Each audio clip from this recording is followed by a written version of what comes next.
Today I'm going to be reviewing the Menagerie expansion of the Minion, the board game.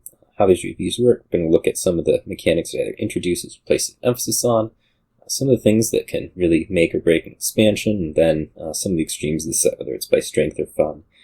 For each of these things, I'm going to give them an American letter grade. At the end, we can weight them into call it a grade point average to compare to some of our other sets. Context for Menagerie. It was released in March 2020. We'll note that's right at the start of the COVID pandemic, so a lot of its early play was definitely online as the 13th expansion to Dominion.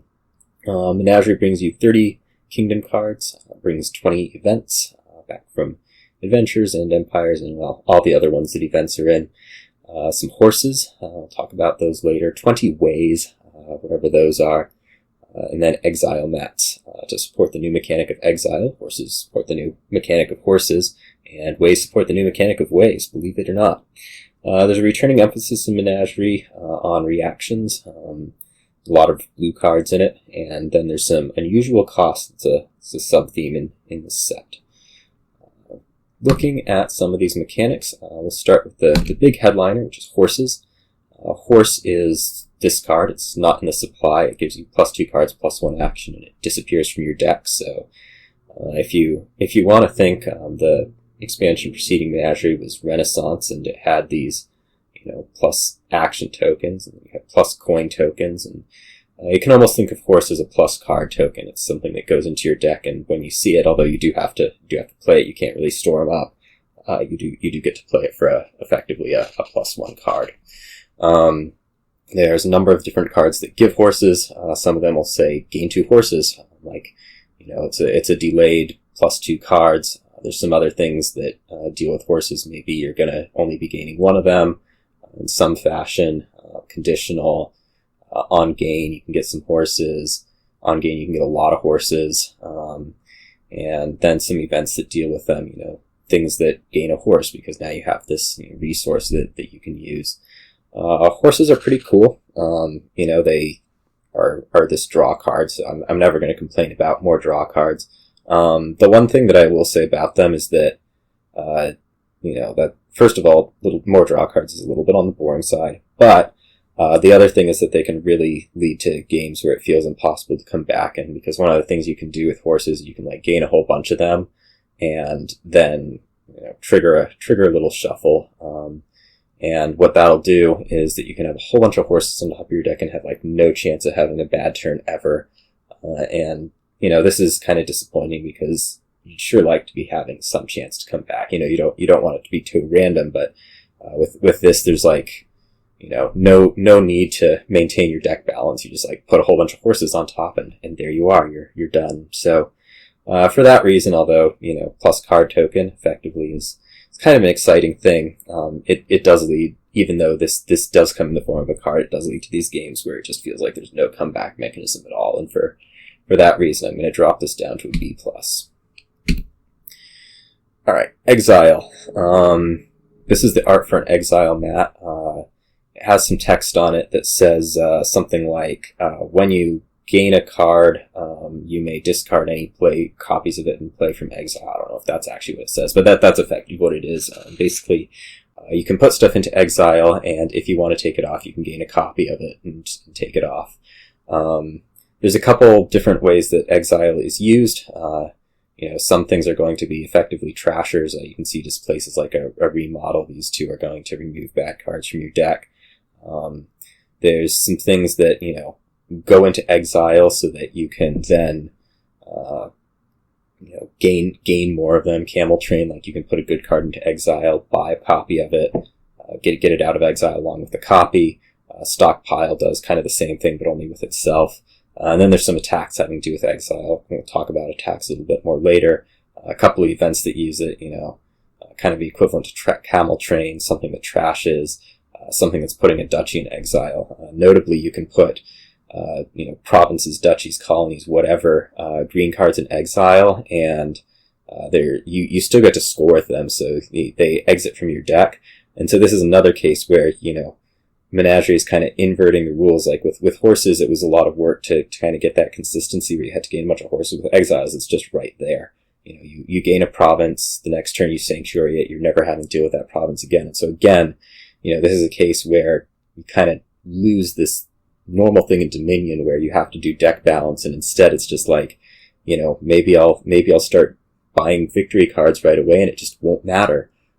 So again, for that reason, I have to knock Exile down a little bit, and it's going to be a B+ also. All right, ways. Ways are these landscapes. They're blue. What a way is you can play an action card, and rather than do the action card, what it says on the action card, you can instead get the effect of the way. So like, you have a bunch of smithies in hand. Well, here's a village. One of them can be a village, and then you can keep playing on. There's some other ones, some simple things. Some of them have to do with like what the card actually is. Like, Way of the Rat, you can discard a treasure to gain a copy of that card, so you can accumulate stuff pretty fast, although it does eat up actions. Way of the Horse, you can even kind of do this, do I want to do this or not? Like, am I willing to try to get my turn to keep going if I return this to its pile? I lose the card, but maybe it's worth it. So, these bring a lot of decisions in. I'm always a big fan of these kinds of decisions, and maybe a little bit of game warping on some of these, like the village and the draw.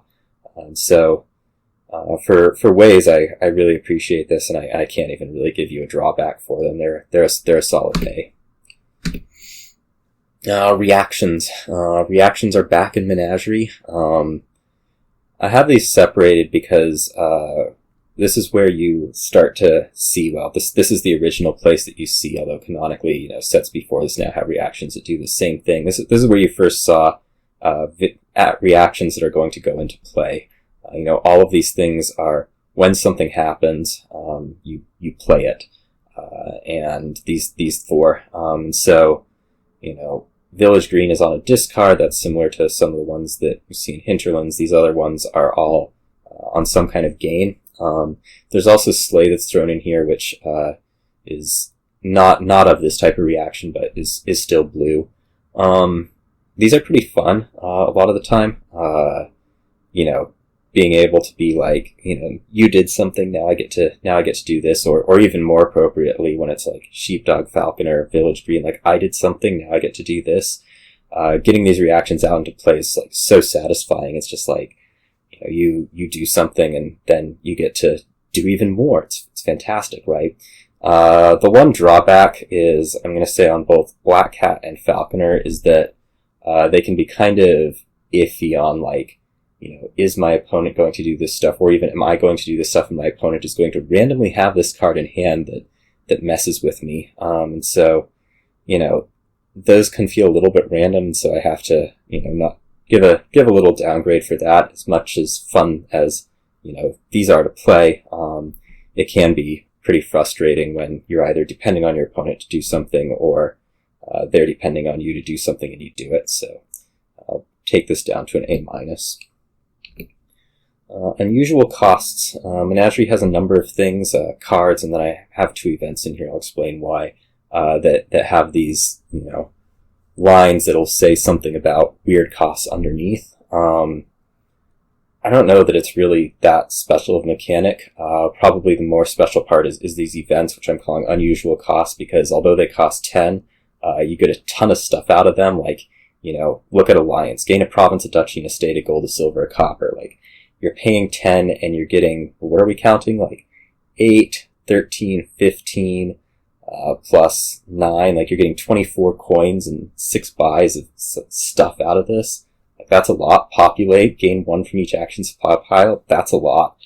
So these are really like extreme cheapeners, and it's kind of similar for the kingdom cards. Each of these is some way to get this effect a lot cheaper. Maybe your peddler's only going to cost 2. Maybe your laboratory is going to be like, you're only taking a bunch of these for a low cost. I don't know that there's really like a extremely special thing about them. Like, unusual costs are fine. I don't know that they add a ton to the game. Like, you could just as well have Wayfarer cost, 4 or 5, and like, it would be a fine card. You could have Destria, clearly you could just cost 5. So it's unclear how much they actually add to the game, so I'm giving it a solid average B.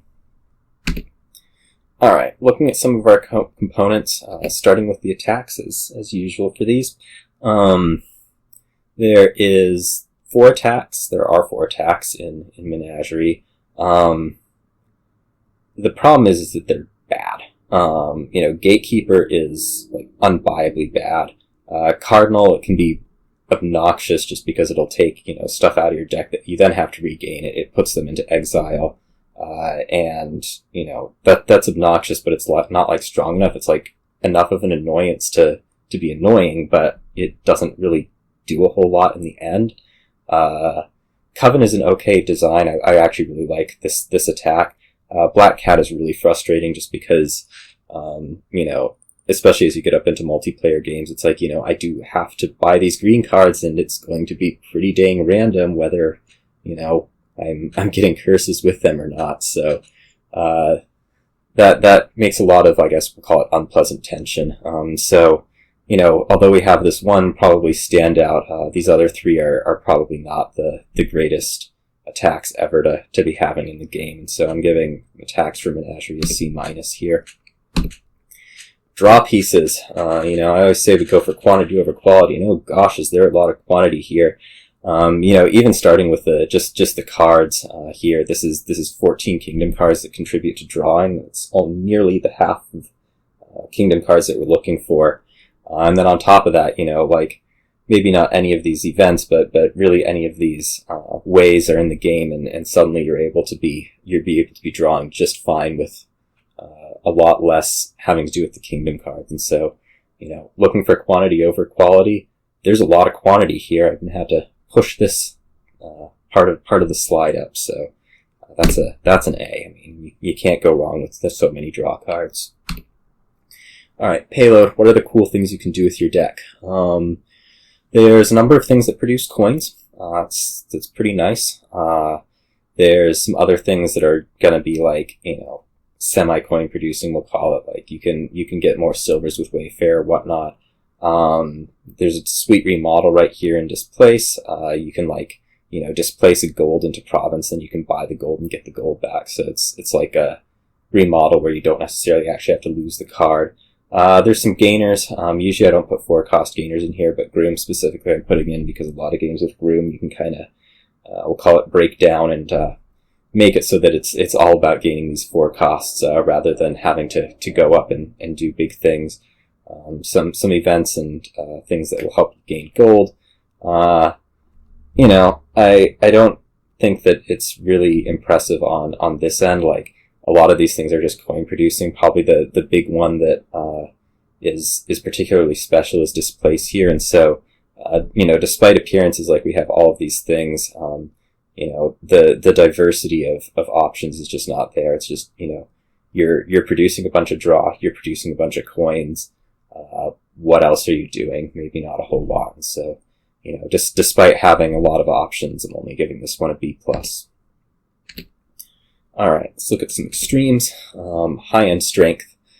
There's 4 cards here. This is a lot. All 4 of these things are like awesome cards. You're buying them a whole lot, gaining them a whole lot. The one thing is that there's 2 of these. That is Stockpiling Groom, which can be a little bit on the unpleasant side. Particularly in 2-player games, Stockpile piles really fast, and you have to do it. Like you can't let your opponent get these uncontested. Groom, particularly with victory cards that are cost 4 or less, gardens, whatever, can lead to some pretty meaningless games. You just buy Grooms, you get the green card, whatever. That's your game. And so, despite, these being fun, Bounty Hunter Cavalry will lead to very diverse games. These other 2 probably do not do that. And so, although it's a good set of good cards, you can't say that they're really that good on the high-end strength just because these 2 dominate so hard. And so, I'm giving this a B. Low-end strength, this is one where there's a lot of variation. Gatekeepers, we call it unbuyably bad. This is probably a fail. Kiln is fine. It's nothing special, but it's something that if it were the worst card in the expansion, we'd probably be giving this an A. So, you know, call it somewhere in between that. Low on strength, we're giving a C-. Most exciting card is Sheepdog. It's this reaction. You know, we talked about the satisfaction of playing a reaction out of your hand. Sheepdog goes well beyond that. Sheepdog is like, you know, you can play a thing that gains a card, and then you play a Sheepdog, and you draw Sheepdog and that, and you just play another Sheepdog, play Sheepdog, play Sheepdog. It's really fun to just be playing out these actions for, you know, stuff that you want to be doing anyways. And, you know, you can, because Sheepdog costs 3, you can get a whole bunch of them, and, you know, because it draws, you can see a whole bunch of them. And so, being able to react with these, really, really fun, and I'm giving that an A. Most unpleasant, there's this event called Invest. It is something that gives probably excessive first mover advantage. Maybe not first player, but first mover on this, because, you know, you're looking at this and it's saying that when players mess with some action card that you've exiled with Invest, they get to draw a +2 card. And so clearly the first person that can invest in the best card will invest in the best card. You know, other players, if they want to also invest in the best card, have to benefit that player. Other players, if they want that card, have to benefit that player. Or if they don't, they can instead invest in the second best card. The problem with that is that the person that invests in the best card can usually hold out on getting the second best card longer than you can hold on getting the best card. And so, you know, it still gives that first mover advantage. You have to give them the +2 cards. Probably you're going to take your second best card out of Exile, and then they're just going to kind of get it through scot-free. It's an interesting dynamic, but it's really unpleasant just because, you know, you don't really have agency to do anything about this. I don't play with Invest, but I don't think it's like horrible. So, I'm not going to give it a full fail. I'm giving this one a D. Alright, some of this fluff stuff, theme, Menagerie is really lacking. You know, it's nice to have the animals around, like all these cards. Probably the ways are really thematic. There's a couple that connect, but, ultimately, you know, I think the flavor text for this one's like, Dominion, that's what you're looking for, but this time with animals, and, you know, if you can say anything, that's completely pasted on, so that's a C+. Artwork, it's kind of lacking. This one has some, issues with, some things that were kind of copied over. You know, seeing a lot of the animals is fine, but I don't think that there's any real standout artworks here. And it does have the issues, so we're giving it a B-. Vibe for Menagerie is really good. You know, this is almost just always a rehash of the draw piece. You know, we saw that there were a lot of draw pieces, just because it has some of these cards, you know, horses, groom, whatever, that can lead to some rather unpleasant games where you don't get to do a whole lot. I'm going to drop it off a little bit and give it an A- for that. So overall, you know, it comes out to a 3.23. It's okay. It's a pretty good set. It puts it probably in the kind of upper echelon of expansions. You know, just because it has like all of these draw pieces, like it's a set that's going to be something that's good to add to virtually anything, just because it'll make your life that much easier to be able to do awesome things. And so, you know, if you're asking yourself, well, Menagerie, should I be buying this expansion? The answer is, yeah, you need this expansion so that you can draw better.